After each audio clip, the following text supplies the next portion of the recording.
नमस्कार साथियों, भारतीय इतिहास को पढ़ाने के लिए मैंने जो आप लोगों के लिए दोस्तों दृढ़ निश्चय किया है, जो कि मैं आपको प्राचीन भारतीय इतिहास, मध्यकालीन भारतीय इतिहास और आधुनिक भारतीय इतिहास को पढ़ाऊंगा अभी। दोस्तों जो मैंने इस पर फर्स्ट वीडियो डाली थी यूट्यूब पर, वो दोस्तों काफ़ी ख़राब हुई है, जो कि देखने में सही नहीं है। ठीक है, मैंने भी दोस्तों अभी कुछ दिनों पहले देखा था, वो वीडियो सही नहीं चल रही थी और कुछ दोस्तों ने भी मुझसे कहा था कि वो वाली वीडियो जो है आपकी 2-4 वो सही नहीं बनी हुई हैं। तो दोस्तों उन्हीं वीडियो को सुधारने के लिए मैंने ये दोस्तों दोबारा से वीडियो बनाना चालू किया है। जो 4-5 वीडियोस जो बिगड़ गई थी उनको दोस्तों मैं दोबारा से बना रहा हूँ। ठीक है, आप लोग परेशान मत होइएगा, जो आपको इतिहास है वह पूर्ण रूप से आपको कंप्लीट मिल जाएगा यहाँ पर। ठीक है, और वो भी फ्री में। चलिए दोस्तों, तो स्टार्ट करते हैं। प्राचीन भारतीय इतिहास के अंतर्गत दोस्तों हम लोग प्रागैतिहासिक काल, आद्य ऐतिहासिक काल और ऐतिहासिक काल को देखते हैं। अब दोस्तों जो प्रागैतिहासिक काल है, इसे लिखित सामग्री का अभाव है। इसमें दोस्तों प्रागैतिहासिक काल में लिखित सामग्री का अभाव है, जो कि पाषाण काल के अंतर्गत आती है। दोस्तों जो पाषाण काल है वो दोस्तों प्रागैतिहासिक काल के अंतर्गत आता है। और दोस्तों जो दूसरा है आद्य ऐतिहासिक काल, ये दोस्तों इसमें लिखित सामग्री तो है परंतु इसे पढ़ा नहीं जा सका है। लिखित सामग्री तो है परंतु यह अपठनीय है। दोस्तों जो हड़प्पा सभ्यता है और वैदिक काल है, पूरा का पूरा वैदिक काल और हड़प्पा सभ्यता दोस्तों आद्य ऐतिहासिक काल के अंतर्गत आते हैं। ठीक है, और दूसरा जो तीसरा है दोस्तों जो ऐतिहासिक काल, ये दोस्तों इसमें लिखित सामग्री है और पठनीय भी है। ये दोस्तों 600 ईसा पूर्व के बाद का काल ऐतिहासिक काल के अंतर्गत आता है। देखिए दोस्तों जो वैदिक सभ्यता है वह 1500 से 600 ईसा पूर्व तक चली है, जो कि आद्य ऐतिहासिक काल के अंतर्गत आती है। ठीक है, हड़प्पा सभ्यता को कांस्य सभ्यता भी कहते हैं। इतिहास को जानने के स्रोत। अब दोस्तों इतिहास को जानने के कौन कौन से स्रोत हैं वो समझ लेते हैं। पुरातात्विक स्रोत, जो पुरातात्विक साक्ष्य हैं दोस्तों, जैसे कि अभिलेख, पुरालेख, औजार, स्मारक भवन, सिक्के, मूर्तियां और चित्रकला, मृदभांड, ये दोस्तों पुरातात्विक साक्ष्य के अंतर्गत आते हैं। और इन्हीं के द्वारा दोस्तों हम लोग इतिहास को जानने में काफ़ी हमें मदद मिलती है। ठीक है, अभिलेख जैसे अशोक के अभिलेख हैं, पुरालेख हैं, और दोस्तों जो प्राचीन भारतीय इतिहास के अंतर्गत जो मूर्तियां बनी गई वे हैं। जैसे दोस्तों चित्रकलाएं मिली हैं दोस्तों जो मध्य प्रदेश से, सिक्के मिले हैं दोस्तों कुषाणों के, अलग अलग सभी लोगों के। ठीक है, औजार दोस्तों जैसे पाषाण काल में औजार बने हुए थे। ठीक है, फलक संस्कृति, ऐसे इन सभी से जानकारी मिलती है कि कौन सा काल इतिहास का प्रागैतिहासिक काल या आद्य ऐतिहासिक काल या फिर ऐतिहासिक काल के अंतर्गत आता है। ठीक है, अब दूसरा दोस्तों जो है वह साहित्यिक साक्ष्य है। साहित्यिक साक्ष्य के अंतर्गत दोस्तों हम भारतीय साहित्य को पढ़ते हैं और विदेशी साहित्य को पढ़ते हैं। भारतीय साहित्य के अंतर्गत साथियों हम लोग धार्मिक साहित्य और धर्मनिरपेक्ष साहित्य को पढ़ते हैं। जैसे धार्मिक साहित्य में वेद, ब्राह्मण, अरण्यक, उपनिषद, पुराण और महाकाव्य आदि ग्रंथों को पढ़ा जाता है दोस्तों भारतीय साहित्य के अंतर्गत। और दोस्तों जो ये भारतीय साहित्य के अंतर्गत धार्मिक रूप से हो गया दोस्तों। और दोस्तों जो भारतीय साहित्य के अंतर्गत धर्मनिरपेक्ष रूप से है वह है दोस्तों अर्थशास्त्र, जो कि दोस्तों कौटिल्य के द्वारा रचित है, और राजतरंगिणी, ये पाणिनि की अष्टाध्यायी है दोस्तों। राजतरंगिणी किसकी है चलिए बाद में बताएंगे। और इनसे दोस्तों धर्मनिरपेक्ष साहित्य के बारे में जानकारी मिलती है और इससे इतिहास की जानकारी मिलती है। दोस्तों जो विदेशी साहित्य है उससे दोस्तों विदेशी साहित्य में जैसे यूनानी लोग आए थे, रोम के लोग आए थे, चीनी लोग आए थे, अरबी यात्री आए थे, जो इनके साथ दोस्तों लेखक आए थे उनकी यात्रा वृत्तांत से भी इतिहास में जानकारी हमें मिलती है। अब साथियों पृथ्वी का जो भूगर्भिक इतिहास है उसे समझ लेते हैं। पृथ्वी की उत्पत्ति लगभग 5 अरब वर्ष पूर्व मानी जाती है, जिसमें दोस्तों पृथ्वी पर मानव की उत्पत्ति सीनोजोइक महाकल्प के तृतीयक युग में प्लेयोसीन काल में हुई थी। दोस्तों पृथ्वी की उत्पत्ति 5 अरब वर्ष पूर्व मानी जाती है। और दोस्तों पृथ्वी पर मानव की उत्पत्ति जो है वह दोस्तों सीनोजोइक महाकल्प के तृतीयक युग के प्लेयोसीन काल में हुई थी। ठीक है, मानव की उत्पत्ति कब हुई थी? सीनोजोइक महाकल्प के तृतीयक युग के प्लेयोसीन काल में हुई थी। और दोस्तों ये तो हो गया पृथ्वी पर मानव की उत्पत्ति। अब दोस्तों भारत पे देख लें, क्योंकि हम लोग भारतीय इतिहास पढ़ रहे हैं, भारत के बारे में पढ़ रहे हैं। दोस्तों भारत पर मानव की उत्पत्ति नियोजोइक महाकल्प के चतुर्थक युग के प्लीस्टोसीन काल में हुई है। नियोजोइक महाकल्प के चतुर्थक युग के प्लीस्टोसीन काल में हुई है। ठीक है साथियों, याद रखिएगा। जो ऑस्ट्रेलोपिथेकस है दोस्तों, ऑस्ट्रेलोपिथेकस सबसे प्राचीन होमोनिड जीवाश्म है, जिसे दोस्तों 1959 ईस्वी में तंजानिया ओल्ड वर्ल्ड गोर्ज में पाया गया है। दोस्तों जो ऑस्ट्रेलोपिथेकस है ये सबसे प्राचीन मानव जीवाश्म पाया गया है। ठीक है, कहाँ पर? 1959 ईस्वी में ओल्ड वर्ल्ड गोर्ज में पाया गया है। ठीक है, तंजानिया के ओल्ड वर्ल्ड गोर्ज में पाया गया है। आगे दोस्तों जो होमो हेबिल्स है ये भी दोस्तों ओल्ड वर्ल्ड गोर्ज में पाया गया है। दोस्तों इसकी खासियत ये है कि ये औजार बनाने वाले प्रथम कारीगर माने गए हैं। जो होमो हेबिल्स है ये औजार बनाने वाले प्रथम कारीगर माने गए हैं। ठीक है, और ये भी दोस्तों ओल्ड वर्ल्ड गोर्ज में पाए गए। होमो इरेक्टस, होमो इरेक्टस ये दो भिन्न भिन्न स्थानों पर पाए गए हैं दोस्तों। सेलो नदी में भी पाए गए हैं। ठीक है, अब होमो इरेक्टस जो दो हैं कौन कौन से हैं देख लेते हैं। पिथेकैंथ्रोपस, पिथेकैंथ्रोपस इसे दोस्तों जावा मानव भी कहते हैं। पिथेकैंथ्रोपस ये जावा मानव कहलाते हैं। इन्होंने दोस्तों सर्वप्रथम आग की खोज की थी। ठीक है, पिथेकैंथ्रोपस के द्वारा आग की खोज सर्वप्रथम की गई। दूसरा है सिनेंथ्रोपस, पीकिंग मानव भी कहते हैं इसे दोस्तों। सिनेंथ्रोपस पीकिंग मानव भी कहते हैं। इन्होंने हाथों का खुलकर प्रयोग किया था। दोस्तों जो होमो इरेक्टस हैं ये सेलो नदी पर पाए गए हैं। होमो इरेक्टस दो प्रकार के पाए गए हैं और भिन्न भिन्न स्थानों पर। कौन कौन से? पिथेकैंथ्रोपस जावा मानव और सिनेंथ्रोपस पीकिंग मानव। ठीक है दोस्तों, आगे निएंडरथल मानव। ये दोस्तों मानव क्या है? निएंडरथल मानव जर्मनी की निएंडर नदी घाटी में मिला। इसमें वर्ग विभाजन, अक्षरों का ज्ञान, महिला पुरुष का अलग अलग कार्य और दफनाने की परंपरा अलग अलग। आग का खुलकर प्रयोग किया इन्होंने दोस्तों। आत्मा की अमरता, सांस्कृतिक विकास का ज्ञान। दोस्तों जो निएंडरथल मानव था इस काल में दोस्तों ये काफ़ी होशियार था, क्योंकि इसने दोस्तों वर्ग विभाजन का इन्हें ज्ञान था और अक्षरों का भी इन्हें ज्ञान था। ठीक है, महिला पुरुष का अलग अलग कार्य बटे थे यहाँ पर। दफनाने की परंपरा भी यहाँ पर थी दोस्तों। आग का इन्होंने खुलकर प्रयोग किया और आत्मा की अमरता, सांस्कृतिक विकास भी इनमें था निएंडरथल मानव में। आगे दोस्तों देखते हैं हीडलबर्ग मानव। हीडलबर्ग दोस्तों ये यूरोप में विकसित हुआ था।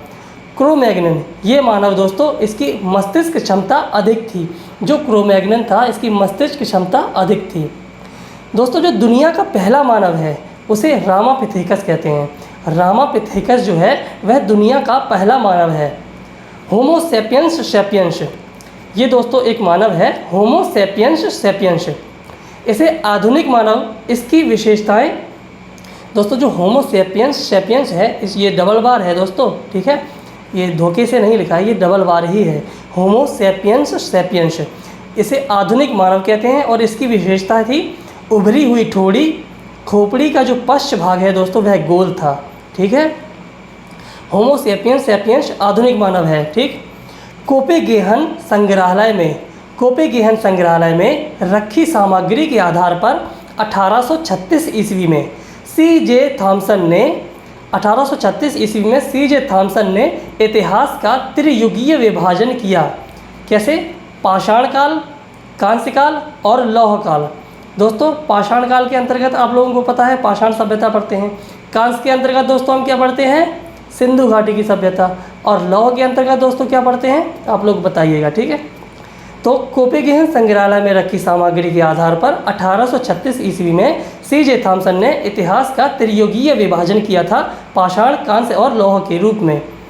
प्री हिस्टोरिक टाइम्स दोस्तों ये एक बुक है जो कि जॉन लुबाक के द्वारा लिखी गई है। प्री हिस्टोरिक टाइम्स में जॉन लुबाक ने सर्वप्रथम पुरापाषाण और नवपाषाण नाम दिया है। ठीक है, जो नवपाषाण नाम है ये जॉन लुबाक के द्वारा दिया गया है और जो पुरापाषाण नाम है ये भी जॉन लुबाक के द्वारा ही दिया गया है। ठीक है, किसमें? प्री हिस्टोरिक टाइम्स में लिखा हुआ है। ठीक, आगे दोस्तों 1921 ईस्वी में कॉम्सन और ब्रैडवुड ने नवपाषाण काल तक के काल को 3 भागों में बांटा है।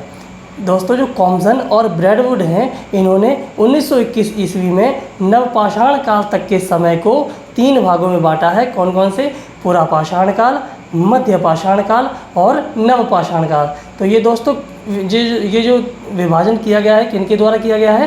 कॉम्सन और ब्रैडवुड के द्वारा। कब? 1921 ईस्वी में। 1970 ईस्वी में दोस्तों एडवर्ड लार्टेट ने 1970 ईस्वी में एडवर्ड लार्टेट ने पुरापाषाण काल को भी 3 भागों में बांटा। कौन कौन से? 1970 ईस्वी में एडवर्ड लार्टेट के द्वारा पुरापाषाण काल को 3 भागों में बांटा गया है। निम्न पुरापाषाण काल, मध्य पुरापाषाण काल और उच्च पुरापाषाण काल। इनको भी दोस्तों हम लोग अलग अलग रूप में पढ़ेंगे, ठीक है। ऑस्ट्रेलोपिथेकस की खोज 1924 ईस्वी में रेमंड डार्ट ने दक्षिण अफ्रीका के ट्रांसवाल प्रांत में की थी। जो ऑस्ट्रेलोपिथेकस है दोस्तों, ये दोस्तों दुनिया का पहला मानव है जिसकी खोज 1924 ईस्वी में रेमंड डार्ट ने दक्षिण अफ्रीका के ट्रांसवाल प्रांत में की थी, ठीक है। अब दोस्तों देखते हैं पुरापाषाण काल को। मुख्य रूप से पुरापाषाण काल जो कि 3 भागों में बटा हुआ है, किसके द्वारा? ये दोस्तों एडवर्ड लार्टेट के द्वारा 1970 ईस्वी में पुरापाषाण काल को 3 भागों में बांटा गया है, ठीक है। निम्न पुरापाषाण काल, मध्य पुरापाषाण काल और उच्च पुरापाषाण काल। पुरापाषाण काल, इसके साक्ष्य सोहन नदी घाटी पंजाब में मिले हैं, बेलन नदी घाटी प्रयागराज उत्तर प्रदेश में मिले हैं, बेलन नदी घाटी प्रयागराज इलाहाबाद उत्तर प्रदेश में मिले हैं और नर्मदा नदी घाटी मध्य प्रदेश में मिले हैं और भीमबेटका में मिले हैं, ठीक है दोस्तों। भीमबेटका, ठीक है, मध्य प्रदेश में मिले हैं। पुरापाषाण काल के साक्ष्य।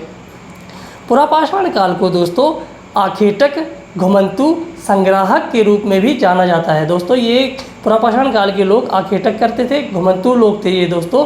यहाँ पर जैसे फल फूल सब्जी खा ली, आगे जाकर आगे कुछ करने लगते थे, ठीक है। हालांकि ये दोस्तों मतलब कि एक जगह नहीं रहते थे, ठीक। एक जगह रहने का साक्ष्य दोस्तों नवपाषाण काल में मिलता है, जो कि मेहरगढ़ से मिलता है, ठीक है। आखेटक, घुमंतु, संग्राहक के रूप में जाना जाता है। ये अपना जीवन फल फूल आदि पर निर्भर करते थे। पुरापाषाण काल को 3 भागों में बांटा गया है, ठीक है दोस्तों। ये एडवर्ड लार्टेट के द्वारा 1970 ईस्वी में पुरापाषाण काल को 3 भागों में बांटा गया है। निम्न पुरापाषाण काल, मध्य पुरापाषाण काल और उच्च पुरापाषाण काल। ये दोस्तों अलग थ्योरी है। और जो दूसरा है पुरापाषाण काल, मध्य पाषाण काल, नवपाषाण काल, ये दोस्तों कॉम्सन और ब्रैडवुड के समय बांटा गया था 1921 ईस्वी में, ठीक है। और ये अलग है पुरापाषाण काल को 3 भागों में बांटा जाना। अब दोस्तों देखते हैं पहला वाला निम्न पुरापाषाण काल।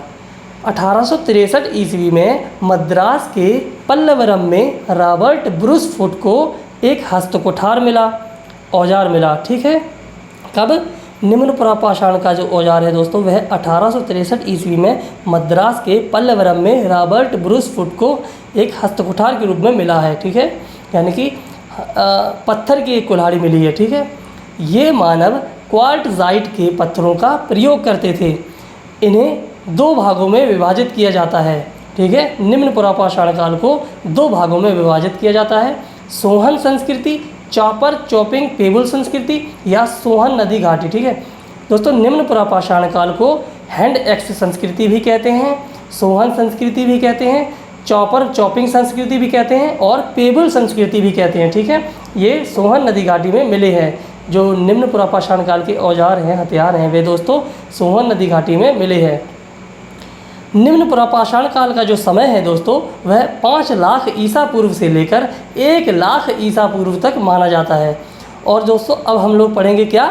निम्न पुरापाषाण के बाद मध्य पुरापाषाण काल। मध्य पुरापाषाण काल का समय क्या है दोस्तों? 1 लाख से 40,000 ईसा पूर्व तक।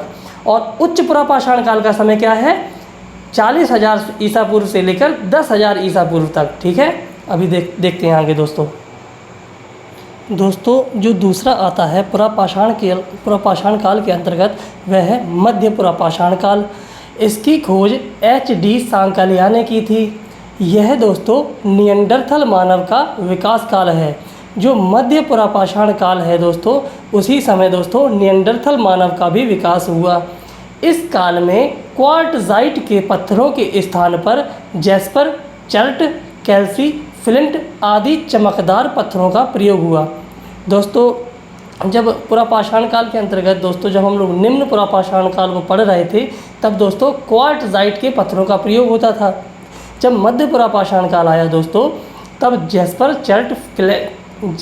चर्ट, कैल्सी, फ्लिंट आदि चमकदार पत्थरों का प्रयोग होने लगा। ठीक है, ये समय दोस्तों 1 लाख ईसा पूर्व से 40,000 ईसा पूर्व तक है तो ठीक है दोस्तों। इस काल में फलक पत्थरों की अधिकता के कारण इसे दोस्तों फलक संस्कृति भी कहते हैं। जो मध्य पुरापाषाण काल का समय है दोस्तों, इसमें दोस्तों फलकों की अधिक मात्रा पाई गई। जो फलक पत्थर है दोस्तों, इनकी अधिक मात्रा पाए जाने के कारण इसे मध्य पुरापाषाण काल को फलक संस्कृति भी कहते हैं। इसके साक्ष्य जो हैं वे निवासा महाराष्ट्र, चकिया बनारस यूपी, बेलन घाटी यूपी, भीमबेटका एमपी व सोहन नदी घाटी में पाए गए हैं। ठीक है, मध्य पुरापाषाण काल के दोस्तों साक्ष्य कहाँ कहाँ मिले हैं? निवासा महाराष्ट्र में, चकिया बनारस उत्तर प्रदेश में, बेलन घाटी उत्तर प्रदेश में, भीमबेटका मध्य प्रदेश में और सोहन नदी घाटी में पाए गए हैं। ये भी दोस्तों उत्तर प्रदेश में ही मिलता है। ठीक, अब दोस्तों हम लोग उच्च पुरापाषाण काल को पढ़ेंगे। जो पुरापाषाण काल है दोस्तों वह 3 भागों में बटा हुआ है। निम्न पुरापाषाण काल, मध्य पुरापाषाण काल और उच्च पुरापाषाण काल। अभी हम लोग दोस्तों पुरापाषाण काल के अंतर्गत ही पढ़ रहे हैं, जो कि उच्च पुरापाषाण काल को पढ़ने जा रहे हैं। ठीक है, ये तीसरा है। आधुनिक मानव का काल है ये दोस्तों। जो उच्च पुरापाषाण काल है ये दोस्तों आधुनिक मानव का काल होता है। चमकीले पत्थरों का प्रयोग हुआ इसमें दोस्तों। नई दुनिया में मानव का विकास हुआ, सुइयाँ हुई, हड्डियों के औजार बने और दोस्तों इसमें ब्लेड की अधिकता के कारण इसे दोस्तों ब्लेड संस्कृति भी कहते हैं। उच्च पुरापाषाण काल को दोस्तों ब्लेड संस्कृति कहते हैं। और मध्य पुरापाषाण काल में किसकी बढ़ोतरी थी दोस्तों? फलकों की, तो इस कारण इसे फलक संस्कृति कहते थे मध्य पुरापाषाण काल को। उच्च पुरापाषाण काल में किसकी बढ़ोतरी थी दोस्तों? ब्लेडों की अधिकता के कारण इसे ब्लेड संस्कृति भी कहते हैं। अब दोस्तों देखते हैं जो मध्य पाषाण काल है। अभी तक हम लोग दोस्तों पुरापाषाण काल को पढ़ रहे थे, जो कि 3 भागों में बटा हुआ था। पुरापाषाण काल 3 भागों में बटा हुआ था, उनको पढ़ चुके हैं। अब दोस्तों हम लोग मध्य पाषाण काल को पढ़ रहे हैं। ठीक है, इसमें दोस्तों गौर करने की बात है कि क्या हो रहा है क्या नहीं। ठीक, क्या पढ़ रहे हैं हम लोग? मध्य पाषाण काल, इसे दोस्तों मेसोलिथिक काल भी कहते हैं। मेसोलिथिक काल भी कहते हैं। 1867 ईस्वी में इसकी खोज C.L. कार्लायल द्वारा हुई दोस्तों। मध्य पाषाण काल की खोज 1867 ईस्वी में C.L. कार्लायल के द्वारा हुई है। इसे सूक्ष्म पाषाण काल भी कहते हैं और संक्रमण काल भी कहते हैं। संक्रमण काल क्यों कहते हैं दोस्तों? क्योंकि पुरापाषाण काल के अंतर्गत और पुरापाषाण काल और नवपाषाण काल के बीच का काल है दोस्तों ये, इसलिए इसे संक्रमण काल भी कहते हैं। ये दोस्तों गलत लग गया है, यहाँ पर नवपाषाण काल होना चाहिए। देखिए, इसे संक्रमण काल क्यों कहते हैं? मध्य पाषाण काल को संक्रमण काल क्यों कहते हैं? क्योंकि यह पुरापाषाण काल व नवपाषाण काल के मध्य होने के कारण इसे संक्रमण काल कहते हैं। ये दोस्तों नवपाषाण काल है। ठीक है, नवपाषाण काल लिखना है यहाँ पे। इस काल में पशुपालन की शुरुआत हुई दोस्तों। जो मध्य पाषाण काल है यहाँ पर दोस्तों पशुओं की शुरुआत हुई है। ठीक है, ये दोस्तों लगभग नवपाषाण काल ही शुरुआत होने वाला है, तभी दोस्तों मध्य पाषाण काल में पशुपालन की शुरुआत होती है। जैसे कि उसके साक्ष्य कहाँ मिले हैं? आदमगढ़, होशंगाबाद मध्य प्रदेश से मिले हैं दोस्तों। सर्वप्रथम जो पशुपालन के साक्ष्य हैं वह मध्य पाषाण काल के अंतर्गत दोस्तों आदमगढ़, होशंगाबाद मध्य प्रदेश से मिले हैं। और जो बागौर है राजस्थान में, वहाँ से भी दोस्तों पशुपालन के साक्ष्य मिले हैं। सर्वप्रथम इन्होंने दोस्तों कुत्ते को पालतू पशु बनाया था। ठीक है, मध्य पाषाण काल के अंतर्गत दोस्तों सर्वप्रथम पशुपालन हुआ, जिसके साक्ष्य में आदमगढ़ मध्य प्रदेश से मिले हैं, बागौर राजस्थान से मिले हैं। ठीक है, और सर्वप्रथम इन्होंने कुत्ते को पालतू पशु बनाया था। अब दोस्तों पढ़ते हैं अंतिम जो है नवपाषाण काल। इसमें दोस्तों मनुष्य उत्पादक की भूमिका में आ गया था। ठीक है, पहले क्या था दोस्तों? वह मनुष्य कहीं भी कुछ भी मिल जाता था वह उसी को खाते थे, वह उपजाना नहीं जानते थे। ठीक है, नवपाषाण काल में क्या हुआ कि ये मनुष्य आए और उन्होंने उपजाना शुरू कर दिया, अर्थात दोस्तों उन्होंने खेती बाड़ी भी शुरू कर दी थी। जैसे सर्वप्रथम इनकी जो फसल है वह जौ है। ठीक है, तो मनुष्य उत्पादक की भूमिका में आ गया। डॉक्टर प्राइमरीज को इस काल से संबंधित माना जाता है। जो नवपाषाण काल है डॉक्टर प्राइमरीज को इस काल से संबंधित माना जाता है, अर्थात इसका दोस्तों जो खोज करता है इन्हें ही माना जाता है, डॉक्टर प्राइमरीज को। ठीक है, आगे देखते हैं दोस्तों नवपाषाण काल में क्या कुछ हुआ। आगे दोस्तों नवपाषाण काल के अंतर्गत ही दोस्तों मेहरगढ़ आता है, जिसमें दोस्तों कृषि व पशुपालन के साक्ष्य मिले हैं और स्थायी बस्ती के साक्ष्य मिले हैं। सबसे पहले खुदाई के दौरान दोस्तों यहाँ से चावल के साक्ष्य भी मिले हैं और नवपाषाण काल की प्राचीन बस्ती, ठीक है, स्थायी बस्ती और नवपाषाण काल की प्राचीन बस्ती के साक्ष्य मेहरगढ़ से मिले हैं।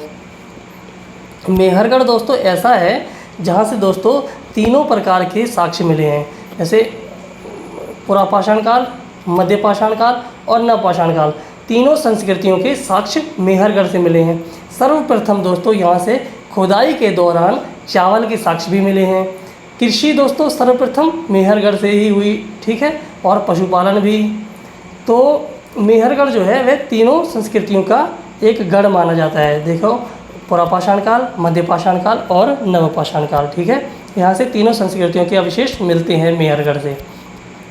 प्राचीनतम चावल के साक्ष्य दोस्तों, जो प्राचीनतम चावल हैं उसके साक्ष्य लहुरा देवा संत कबीर नगर उत्तर प्रदेश से मिलते हैं। देखिए दोस्तों जो मेहरगढ़ है यहाँ पर दोस्तों सबसे पहले खुदाई हुई, मेहरगढ़ से सबसे पहले खुदाई होने के कारण यहाँ से दोस्तों चावल के साक्ष्य मिले हैं, ठीक है। और अगर देखा जाए कि सर्वाधिक प्राचीन चावल कहाँ से मिला है, देखिए ये तो सर्वाधिक प्राचीन खुदाई हो गई जिसके दौरान हमें चावल के साक्ष्य मिले हैं मेहरगढ़ से। जो सर्वाधिक प्राचीन चावल है दोस्तों वह लहुरा देव संत कबीर नगर उत्तर प्रदेश से मिला है। और दोस्तों इलाहाबाद के कोलडीहवा से भी चावल व धान की भूसी के साक्ष्य मिले हैं। तो दोस्तों कहने का तात्पर्य यह है कि अगर प्रश्न में आए तो इन तीनों में से दोस्तों कोई भी आप सेलेक्ट कर सकते हैं, इन तीनों को एक साथ नहीं रखा जाएगा क्वेश्चन में, ठीक है। येल कैम्ब्रिज अभियान दल दोस्तों, येल कैम्ब्रिज अभियान दल 1935 ईस्वी में HD टेरा और TT पीटरसन के नेतृत्व में चला था। ये दोस्तों शिवालिक पहाड़ी के पोतवार पठारी भाग का सर्वेक्षण करने के लिए चला था। यहाँ पर दोस्तों पाषाणकालीन संस्कृति के साक्ष्य खोजे गए। येल कैम्ब्रिज अभियान दल 1935 ईस्वी में HD टेरा और TT पीटरसन के नेतृत्व में चला था, ठीक है दोस्तों। VN मिश्र को बागौर, भीलवाड़ा, राजस्थान, कोठारी नदी के किनारे मध्यकालीन भारत का सबसे बड़ा स्थल, यहाँ से आदिम संस्कृति का संग्रहालय मिला है, महासतियों का टीला मिला है, नरकंकाल व व्यवस्थित अंत्येष्टि के प्रमाण मिले हैं तथा 1968-1978 ईस्वी के बीच में VN मिश्र को दोस्तों लौह उपकरण भी यहाँ से मिले हैं। देखिए दोबारा समझते हैं, जो VN मिश्र हैं दोस्तों इन्होंने बागौर की खोज की है, ठीक है। भीलवाड़ा राजस्थान में पड़ता है ये दोस्तों, बागौर भीलवाड़ा राजस्थान में पड़ता है। ये दोस्तों कोठारी नदी के किनारे है, ठीक है। मध्यकालीन भारत का यह सबसे बड़ा स्थल समझा जाता है बागौर को, ठीक है। बागौर दोस्तों मध्यकालीन भारत का सबसे बड़ा स्थल समझा जाता है। यहाँ से आदिम संस्कृति का संग्रहालय मिला है, महासतियों का टीला मिला है, नरकंकाल व व्यवस्थित अंत्येष्टि के प्रमाण भी मिले हैं तथा 1968-1978 के बीच में VN मिश्र को यहीं से दोस्तों लौह उपकरण भी मिले हैं। 1968 ईस्वी में दोस्तों VN मिश्र ने बागौर की खोज की, जो कि भीलवाड़ा राजस्थान में। यहाँ से दोस्तों पशुपालन के साक्ष्य मिलते हैं। मध्यकालीन भारत का यह प्रथम सबसे बड़ा स्थल माना जाता है बागौर, ठीक है। भीमबेटका देख लें दोस्तों, भीमबेटका की चित्रकारी प्रसिद्ध है। भीमबेटका VS वाकणकर ने इसकी खोज की। भीमबेटका की खोज दोस्तों किसने की है? VS वाकणकर ने। मध्यपाषाण काल के उपकरण चित्र, मध्यपाषाण काल के उपकरण चित्र मिले हैं यहाँ से। मानव की अंत्येष्टि के दोस्तों प्रमाण मिले हैं भीमबेटका से। होमोसेपियंस मानव की गुफा, प्रथम मानव गुफा चित्रकला का यह उदाहरण है। जो दोस्तों भीमबेटका है ये VS वाकणकर के द्वारा खोजा गया, जो कि मध्यपाषाण काल के उपकरण का चित्र यहाँ पे मिलते हैं। मध्यपाषाण काल के जो चित्र हैं दोस्तों भीमबेटका में मिलते हैं। मानव की अंत्येष्टि के दोस्तों उदाहरण मिलते हैं भीमबेटका से। और जो होमो सेपियंस है दोस्तों, पहला मानव जो दोस्तों होशियार है, उसके द्वारा यहाँ पर गुफा बनाए जाने का प्रथम प्रमाण मिलता है, ठीक है, भीमबेटका से। अब दोस्तों दूसरा आगे देखते हैं दोस्तों, नेवासा। ये दोस्तों यहाँ पर रोमन अरेटाइन शैली के बर्तन मिले हैं। नेवासा से रोमन अरेटाइन शैली के बर्तन मिले हैं। यहीं से दोस्तों पटसन का साक्ष्य भी मिला है। ये दोस्तों क्वेश्चन कई बार आया है कि पटसन का साक्ष्य कहाँ से मिला है, तो नेवासा से पटसन का साक्ष्य मिला है। अब इनाम गांव को देख लें दोस्तों। इनाम गांव एक अलग जगह है। इनाम गांव यहाँ से मातृ देवी की प्रतिमा मिली है। विविध शिल्पों के प्रचलन के प्रमाण मिले हैं दोस्तों। शिल्प मतलब अलग अलग कारीगरों के प्रचलन के प्रमाण मिले हैं। कहाँ से, इनाम गांव से दोस्तों। यहाँ से अब चिरांद आ गया। चिरांद दोस्तों बिहार में है दोस्तों। चिरांद से दोस्तों हड्डी के उपकरण मिले हैं। अब दोस्तों दूसरा आ गया बुर्जहोम, जो जम्मू कश्मीर में है। यहाँ से दोस्तों गर्तावास मिला है। जम्मू कश्मीर में दोस्तों जो जैसे कि बर्फ़ पड़ती है, तो दोस्तों गर्तावास का मतलब है बर्फ़ पड़ी के नीचे उन्होंने खुदाई करके वह अंदर ही अंदर गड्ढा बनाकर वहाँ पर रहने लगते थे, उसे गर्तावास कहते हैं। बुर्जहोम से गर्तावास मिला है। और दोस्तों बुर्जहोम से ही पालतू कुत्तों को मालिक के साथ दफनाए जाने का प्रमाण भी बुर्जहोम से मिलता है। बुर्जहोम से पालतू कुत्तों को मानव के साथ, मालिक के साथ दफनाने का प्रचलन भी बुर्जहोम से मिलता है, ठीक है। क्या मिलता है, पालतू कुत्तों को मालिक के साथ दफनाया जाता था बुर्जहोम में, ठीक है। सराय नाहर राय व मेहदहा से मानव के अस्थि पंजर पहला अवशेष मिला है दोस्तों, ठीक है। सराय नाहर राय व मेहदहा से मानव के अस्थि पंजर मिले हैं, जो कि ये पहले अवशेष मिले हैं मानव के अस्थि पंजर। कहाँ से, सराय नाहर राय व मेहदहा से, ठीक है, पहले अस्थि पंजर मिले हैं। सराय नाहर राय से दोस्तों मानवीय आक्रमण का युद्ध का पहला साक्ष्य मिला है। जो सराय नाहर राय है दोस्तों, यहाँ से मानवीय आक्रमण या फिर युद्ध का पहला साक्ष्य मिला है, ठीक है। और सराय नाहर राय और मेहदहा से मानव के अस्थि पंजर मिले हैं पहली बार, ठीक है। पिक्कली हल, पिक्कली हल से दोस्तों भस्म टीले व निवास स्थान के साक्ष्य मिले हैं। पिक्कली हल से भस्म टीले व निवास स्थान के साक्ष्य मिले हैं। दहमाबाद जोरवे दोस्तों, दहमाबाद जोरवे में है, जो कि संस्कृति का सबसे बड़ा स्थल है, ठीक है। जो दहमाबाद है ये जोरवे संस्कृति के अंतर्गत आता है दोस्तों, जो कि यह सबसे बड़ा स्थल माना जाता है दहमाबाद, ठीक है। कायथा व एरण, कायथा व एरण भारत में ताम्रपाषाण काल की सबसे प्राचीन बस्तियां हैं। जो ताम्रपाषाण काल है दोस्तों, अभी जैसे हम लोग हड़प्पा संस्कृति पढ़ते हैं, उसके बाद दोस्तों उसी के अंतर्गत ताम्रपाषाण काल भी पढ़ते हैं, ठीक है। सॉरी, पाषाण काल जब पढ़ते हैं हम लोग दोस्तों, उसके बाद हम लोग ताम्रपाषाण काल पढ़ते हैं। जब तांबा और पाषाण अर्थात पत्थरों का यूज एक साथ करने लगे तो उसे ताम्रपाषाण काल कहते हैं। दोस्तों ताम्रपाषाण काल की जो दो बस्तियां हैं वे कायथा और एरण हैं, जो कि सबसे बड़ी बस्तियां हैं। गुनगेरिया दोस्तों भारत में सबसे बड़ी ताम्र निधि है। गुनगेरिया भारत की सबसे बड़ी ताम्र निधि है। लंघनाज, ये गुजरात में पड़ता है दोस्तों। लंघनाज से मध्य पाषाण संस्कृति के सर्वोत्तम साक्ष्य मिले हैं। जो मध्य पाषाण संस्कृति है दोस्तों, इसके सर्वोत्तम साक्ष्य लंघनाज गुजरात से मिले हैं।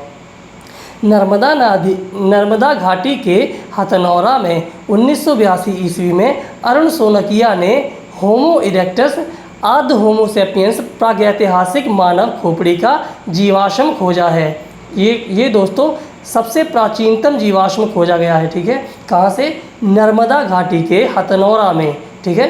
नर्मदा घाटी के हथनौरा में, यानी कि मुख्य हथनौरा से 1982 ईस्वी में अरुण सोनकिया ने होमो इरेक्टस आद्य होमो सेपियंस प्रागैतिहासिक मानव खोपड़ी का जीवाश्म खोजा है। ये दोस्तों हथनौरा से जो जीवाश्म मिला है यह प्राचीनतम जीवाश्म है, ठीक है। सराय नाहर राय देख लें दोस्तों। सराय नाहर राय, इसकी खोज दोस्तों के.सी. ओझा ने की थी। सराय नाहर राय दोस्तों, ये देखिए मानवीय आक्रमण का पहला साक्ष्य, ठीक है। सराय नाहर राय की खोज के.सी. ओझा ने की थी और इसका उत्खनन कार्य जी.आर. शर्मा के द्वारा किया गया। यहाँ से दोस्तों 2 पुरुषों व 2 स्त्रियों को एक साथ दफनाने के साक्ष्य मिले हैं। जो सराय नाहर राय है, यहाँ से 2 पुरुषों और 2 स्त्रियों को एक साथ दफनाने जाने का साक्ष्य मिला है। और स्तंभगृत आवास झोपड़ियों का भी साक्ष्य मिला है। और यहाँ से दोस्तों सराय नाहर राय से 8 चूल्हे मिले हैं। एक ही कब्र में दोस्तों यहाँ पर 4 मानव कंकाल को दफनाए जाने का उल्लेख मिलता है। सराय नाहर राय से एक ही कब्र में 4 मानव कंकाल दफनाने का उल्लेख है और 2 पुरुषों और 2 स्त्रियों को एक साथ दफनाने का उल्लेख है। ठीक है, अब महदहा देख लें दोस्तों। महदहा ये दोस्तों प्रश्नोपयोगी हैं जो सभी के सभी दोस्तों। सराय नाहर राय को भी प्रश्न में पूछा जाता है, पिक्कली हल को भी पूछा जाता है और मुख्य रूप से महदहा को भी पूछा जाता है। महदहा, ठीक है। महदहा में दोस्तों 35 चूल्हे के साक्ष्य मिले हैं और यहाँ से दोस्तों बूचड़ खाने यानी कि वध स्थल का साक्ष्य मिला है। जो महदहा है, महदहा से बूचड़ खाने का साक्ष्य मिला है और स्त्री पुरुष की युग्म समाधि मिली है। जैसे दोस्तों लोथल से भी दोस्तों देखा है कि एक साथ युग्म समाधि मिली है, स्त्री और पुरुष की युग्म समाधि मिली है लोथल से। और दोस्तों हम पाषाण काल पढ़ रहे हैं तो यहाँ पे दोस्तों महदहा से भी स्त्री पुरुष की यानी कि युग्म समाधि मिली है। ठीक है, हड्डी से निर्मित औजार मिले हैं दोस्तों यहाँ पर। स्तंभगृत आवास झोपड़ियाँ भी यहाँ से मिली हैं। जैसे सराय नाहर राय से भी स्तंभगृत आवास झोपड़ियाँ मिली हैं, इसी प्रकार दोस्तों महदहा से भी स्तंभगृत आवास झोपड़ियाँ मिली हैं। दोस्तों मुख्य रूप से ये बूचड़ खाना है जो दोस्तों यह है महदहा से मिला है। ये प्रश्न कई बार आया हुआ है। ठीक है, दमदमा को देख लें दोस्तों। दमदमा एक ही कब्र में 3 मानव कंकाल मिले हैं। सराय नाहर राय से एक ही कब्र में 4 मानव कंकाल मिले हैं और दमदमा से एक ही कब्र में 3 मानव कंकाल मिले हैं। यहाँ से हाथी दांत की लटकन मिली है। सर्वाधिक शवाधान दोस्तों यहाँ से मिले हैं। सर्वाधिक शवाधान 41 मानव शवाधान यहाँ से मिले हैं। दमदमा से सर्वाधिक शवाधान मिले हैं जो कि 41 हैं। जबकि दोस्तों देखा जाए तो जो लेखैया है यहाँ से सर्वाधिक मानव कंकाल मिले हैं। ठीक है, ये मानव कंकाल जो हैं ये लेखैया से सबसे ज़्यादा मिले हैं और जो मानव शवाधान है 41 जो कि सर्वाधिक है ये दमदमा से मिले हैं और जो मानव कंकाल हैं ये सर्वाधिक हैं लेखैया से मिले हैं। दोस्तों मानव कंकाल दोस्तों जैसे कि हड्डियाँ मिली हैं मानव की, वो मिले हैं। और जो शवाधान है दोस्तों ये 41 मानव शवाधान दमदमा से सर्वाधिक मिले हैं। ठीक है, गौर से समझ लीजिएगा। प्राचीनतम झोपड़ियों के साक्ष्य पैसरा से मिले हैं, जबकि जो विस्तृत झोपड़ियों के साक्ष्य हैं वे दोस्तों आगे देखते हैं कहाँ से मिले हैं। ठीक है, तो दोस्तों वह चौपानी मांडो है। चौपानी मांडो से दोस्तों मधुमक्खी के छत्तों की जैसी झोपड़ियाँ मिली हैं। ठीक है, लोटेश्वर गुजरात में है। लोटेश्वर से 4000 ईसा पूर्व के पशुपालन के साक्ष्य मिले हैं। इसकी खोज दोस्तों 1990-1991 ईस्वी में हुई। लोटेश्वर की खोज 1990-1991 ईस्वी में हुई। गुजरात में कनेवल भी HD सांकलिया के द्वारा ही खोजा गया है। जो गुजरात में कनेवल है, कनेवल की खोज HD सांकलिया के द्वारा की गई है। यहाँ से ऊँट, गैंडे यानी कि नीलगाय, हिरन व जंगली सूअरों की हड्डियाँ मिली हैं। जो कनेवल है ये HD सांकलिया के द्वारा खोजा गया है। यहाँ से दोस्तों ऊँट, गैंडे, हिरन व जंगली सूअर की हड्डियाँ मिली हैं। अब दोस्तों देखते हैं मुख्य स्थल मेहरगढ़। ये दोस्तों बलूचिस्तान में पड़ता है और सुलेमान और किरथर पहाड़ियों के बीच में पड़ता है। सुलेमान और किरथर पहाड़ियों के बीच में पड़ता है मेहरगढ़। 700 ईसा पूर्व की प्राचीन बस्ती यहाँ से मिली है। और दोस्तों मेहरगढ़ की जो खोज है वह दोस्तों जीन फ्रैंकोइस जोर्रेस के द्वारा की गई है। मेहरगढ़ की खोज जीन फ्रैंकोइस जोर्रेस के द्वारा की गई है। इसे बलूचिस्तान का अन्न भंडार और रोटी की टोकरी भी कहा जाता है। दोस्तों मेहरगढ़ को बलूचिस्तान का अन्न भंडार व रोटी की टोकरी भी कहा जाता है। कृषि के प्राचीनतम साक्ष्य बोलन नदी के किनारे मेहरगढ़ में मिले हैं। देखिए दोस्तों ये किरथर और सुलेमान पहाड़ी के बीच में है और बोलन नदी के किनारे है। ठीक है, कृषि के प्राचीनतम साक्ष्य भी यहाँ से मिले हैं, मैंने आपको पहले ही बता दिया है। गेहूं व कपास की खेती भी यहाँ से मिली है प्रथम बार।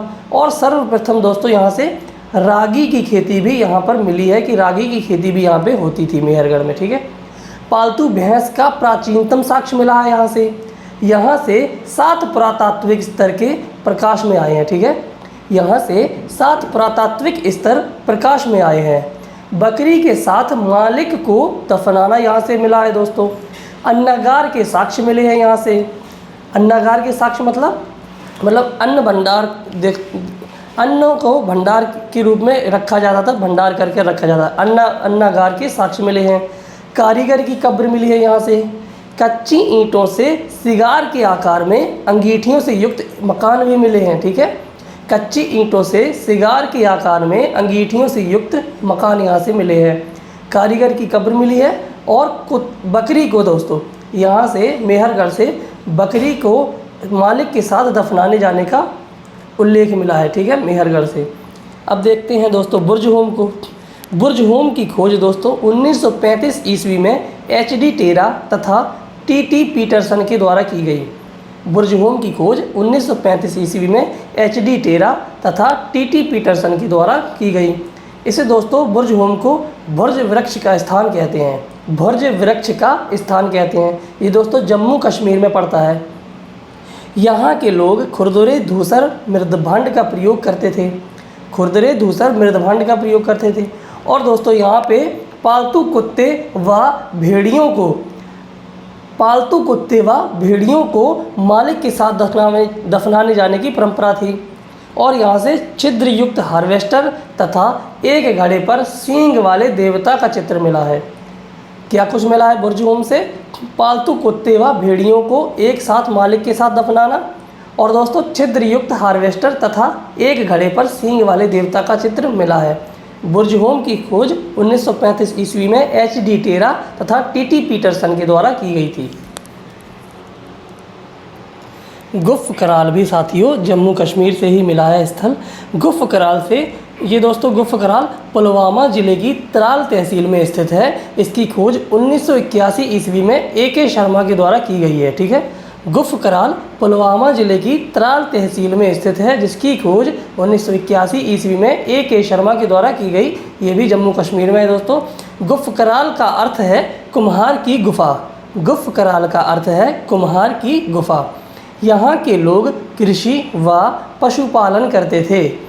यहाँ से अनाज पीसने व सिलने की विधि का पता चलता है। ठीक है दोस्तों, गुफ कराल से एक तो कृषि और पशुपालन होती थी, और दोस्तों यहाँ से अनाज पीसने और वस्त्र सिलने की विधि से परिचित होने के प्रमाण मिलते हैं। ठीक है, यहाँ के लोग अनाज पीसते थे और वस्त्र सिलने की भी विधि जानते थे।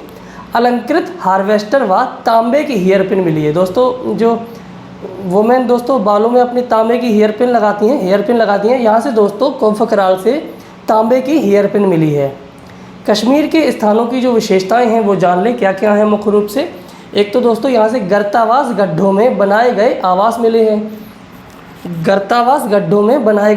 मिले हैं। अनेक प्रकार के मृदभांड मिले हैं दोस्तों।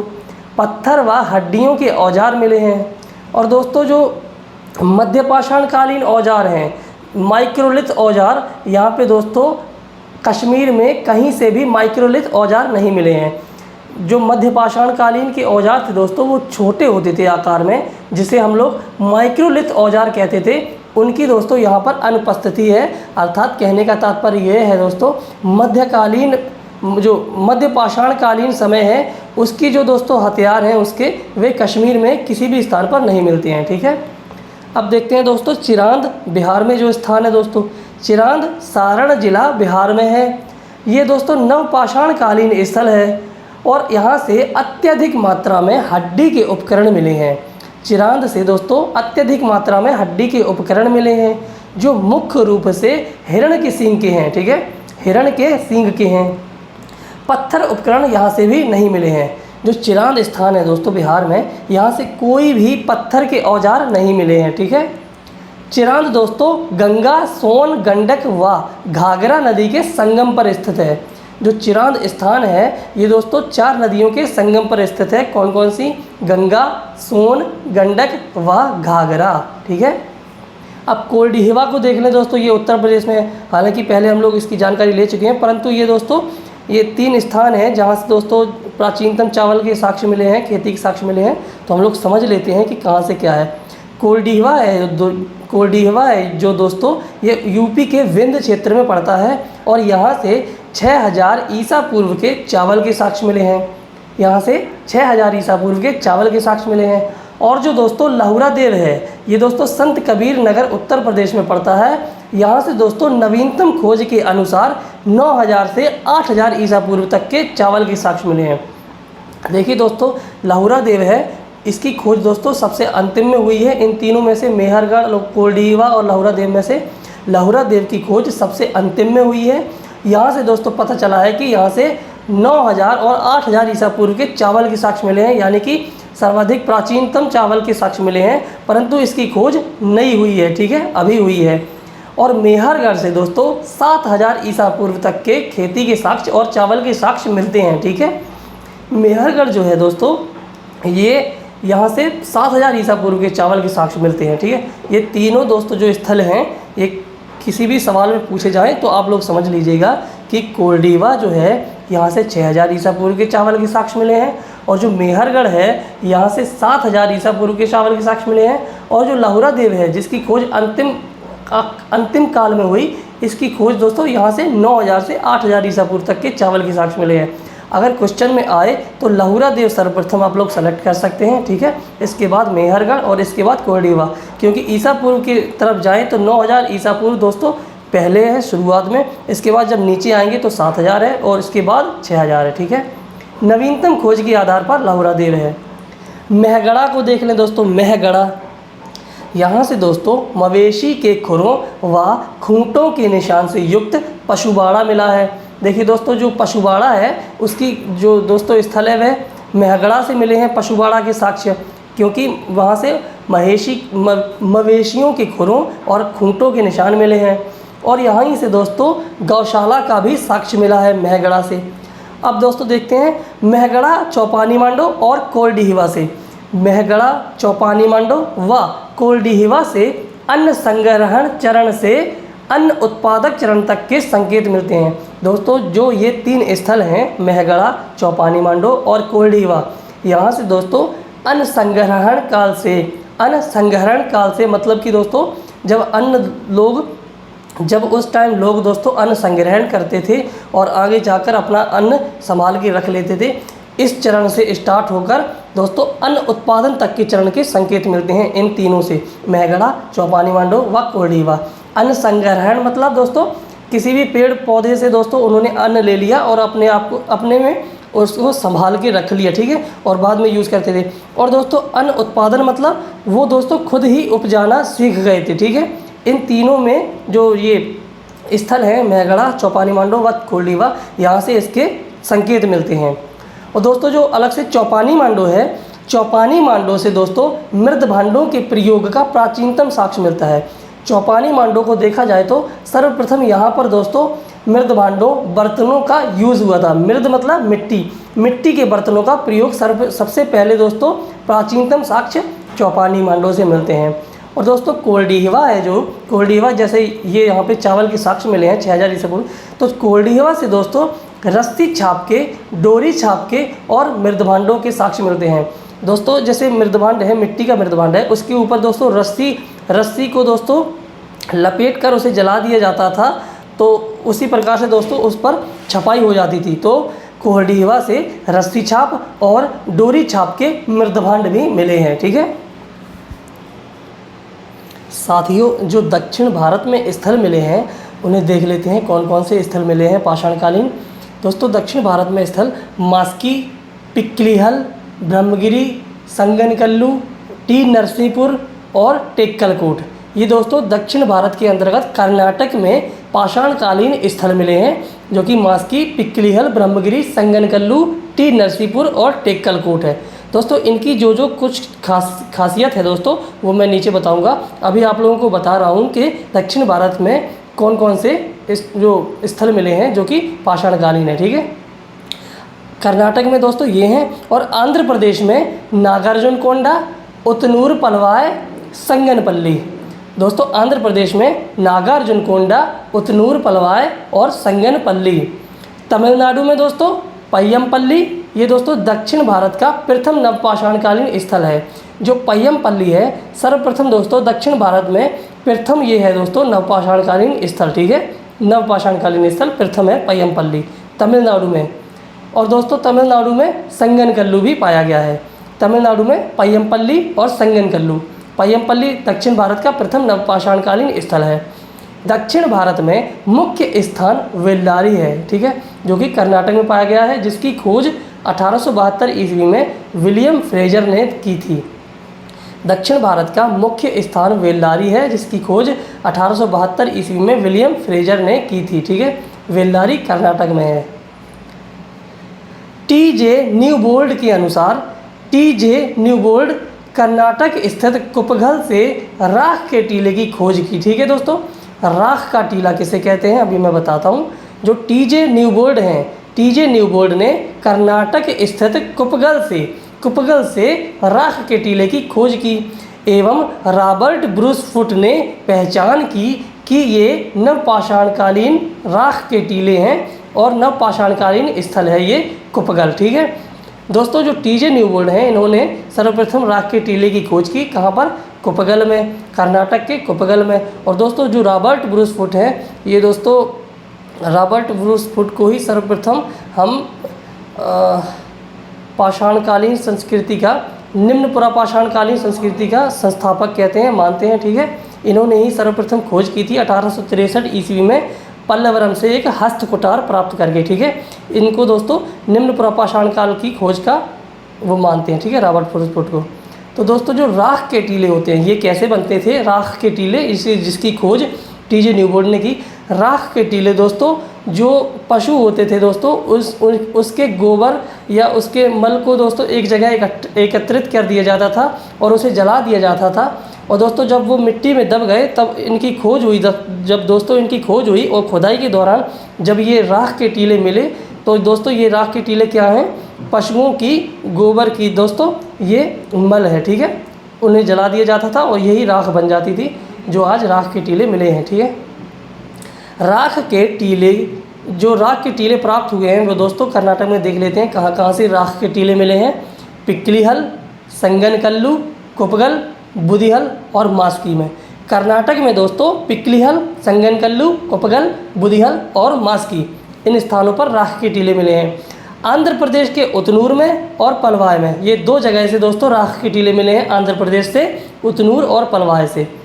कर्नाटक के बुदिहल में सामुदायिक भोज का, जो दोस्तों कर्नाटक का बुदिहल है, बुदिहल में दोस्तों सामुदायिक भोज के उत्सव के साक्ष्य मिले हैं। जैसे दोस्तों यहाँ पर शादी करते हैं, कई लोगों को बुलाया जाता है तो इसे दोस्तों हम लोग सामुदायिक भोज कहते हैं। तो दोस्तों कर्नाटक के बुदिहल में भी सामुदायिक भोज के उत्सव के साक्ष्य मिले हैं, ठीक है। टेक्कल कोट से सोने की लटकन तथा कान की बालियाँ मिली हैं। जो टेक्कल कोट है दोस्तों, यहाँ से सोने की लटकन तथा कान की बालियाँ मिली हैं। कर्नाटक के वारगल से सुपारी का साक्ष्य मिला है दोस्तों। सुपारी जो है वह कर्नाटक के वारगल से प्रथम बार उसका साक्ष्य मिला है सुपारी का, ठीक है। 2001 में पी राजेंद्रन ने तमिलनाडु स्थित ओदे से शिशु कपाल प्राप्त किया है। ये दोस्तों पाषाणकालीन था, ठीक है।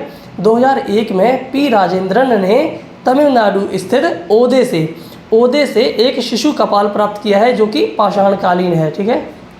तमिलनाडु के आदिचन्नलूर से ऐसी कब्रें मिली हैं जिनमें शवों की हड्डियां पात्रों में रखकर दफनाई जाती थीं, ठीक है। जो दोस्तों पात्र थे, बर्तन थे दोस्तों, तमिलनाडु के आदिचन्नलूर से ऐसी कब्रें मिली हैं जो दोस्तों उसमें जो शवों की हड्डियां हैं वो पात्रों में रखकर दफनाई जाती थीं। हड्डियां दोस्तों बर्तनों में रखकर दफनाई जाती थी, ठीक है। आगे दोस्तों नवपाषाण काल में ही मृदभांड बनने लगे थे, ठीक है दोस्तों। जो मृदभांड हैं ये नवपाषाण काल में ही बनने लगे थे, क्योंकि दोस्तों नवपाषाण काल में कृषि की शुरुआत हुई और अन्न को संग्रहण हेतु, अन्न को इकट्ठा करने के लिए बर्तनों की आवश्यकता हुई। तत्पश्चात इसीलिए दोस्तों नवपाषाण काल में ही मृदभांड बनने लगे थे। नवपाषाण कालीन औजार सिल्ट, कुल्हाड़ी, बसूले व छैनी थे, ठीक है। नवपाषाण कालीन लोगों की प्रमुख उपलब्धियां देख लेते हैं। कौन कौन सी थी प्रमुख उपलब्धियां नवपाषाण काल की? जानवरों को पालतू बनाना, ठीक है। मध्यपाषाण काल के अंतिम चरण से शुरुआत हुई है। जो मध्यपाषाण काल है दोस्तों, वहाँ पर जानवरों को पालतू बनाना शुरुआत हो गया था, परंतु अंतिम काल से, ठीक है। इसलिए मुख्य रूप से नवपाषाण काल में ही दोस्तों जानवरों को पालतू बनाने की शुरुआत मानी जाती है। परंतु मध्यकाल के अंतिम चरण से, ठीक है। कृषि की शुरुआत हुई दोस्तों, स्थिर ग्राम्य जीवन यहाँ से हुआ। यहाँ के लोग रागी, कुल्थी, चावल, गेहूँ और जौ उगाते थे। नवपाषाण काल से ही कृषि की शुरुआत हुई और स्थिर ग्राम्य जीवन हुआ, यानी कि एक जगह पर ही लोग रहने लगे, क्योंकि उन्होंने कृषि को उगाना सीख लिया था। कौन कौन सी? रागी, कुल्थी, चावल, गेहूँ, जौ, ठीक है। नाव का निर्माण हुआ। जो नाव है दोस्तों, नाव का निर्माण भी नवपाषाण काल में हुआ। पूर्णतः पत्थर के औजार का उपयोग हुआ दोस्तों, यहाँ पर पूर्ण रूप से पत्थर के औजारों का उपयोग नवपाषाण काल में हुआ। असम व गारो पहाड़ियों से भी नवपाषाणकालीन उपकरण मिले हैं, ठीक है। जो दोस्तों आरा वाला पहिया है, जो पहिया है दोस्तों, वह मुख्य रूप से सबसे बड़ी खोज मानी जाती है, ठीक है। आरा वाला पहिया की मुख्य रूप से खोज मानी जाती है, जो कि नवपाषाण काल में हुई है, ठीक है। अब देख लेते हैं दोस्तों इनका कार्यकाल क्या है दोस्तों। जो पुरापाषाण काल के अंतर्गत 3 आते हैं दोस्तों, निम्न पुरापाषाण काल, मध्य पुरापाषाण काल और उच्च पुरापाषाण काल। सर्वाधिक समय दोस्तों इसी में माना जाता है, सबसे ज़्यादा समय लोगों ने इसी में व्यतीत किया। पुरापाषाण काल के अंतर्गत ये 3 आते हैं, निम्न, मध्य और उच्च पुरापाषाण काल। निम्न पुरापाषाण काल का समय 5 लाख से 1 लाख ईसा पूर्व माना जाता है लगभग में, ठीक है। और मध्य पुरापाषाण काल का समय 1 लाख से 40,000 ईसा पूर्व तक माना जाता है। और उच्च पुरापाषाण काल का समय 40,000 से 10,000 ईसा पूर्व तक माना जाता है। अर्थात पुरापाषाण काल का समय 5 लाख से 10,000 ईसा पूर्व तक माना जाता है पूरा का पूरा, ठीक है। अब देख लेते हैं मध्य पाषाण काल। मध्य पाषाण काल का समय 10,000 ईसा पूर्व से लेकर 6,5500 ईसा पूर्व तक माना जाता है।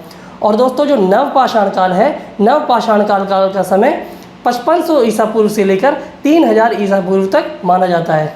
उसके बाद दोस्तों हम लोग हड़प्पा सभ्यता को पढ़ते हैं, जो कि 2350 से 1700 ईसा पूर्व तक रहती है, ठीक है। और उसके बाद वैदिक सभ्यता, ठीक है। वैदिक सभ्यता, ताम्र, लौह, ये सभी पढ़ते हैं हम लोग, ठीक। आज दोस्तों हम लोगों ने ये जो पुरानी वीडियो सबसे पहले मैंने डाली थी, उसको दोस्तों सुधार कर यूट्यूब पर अब डालने जा रहा हूँ मैं, आप लोग देख लीजिएगा, ठीक है।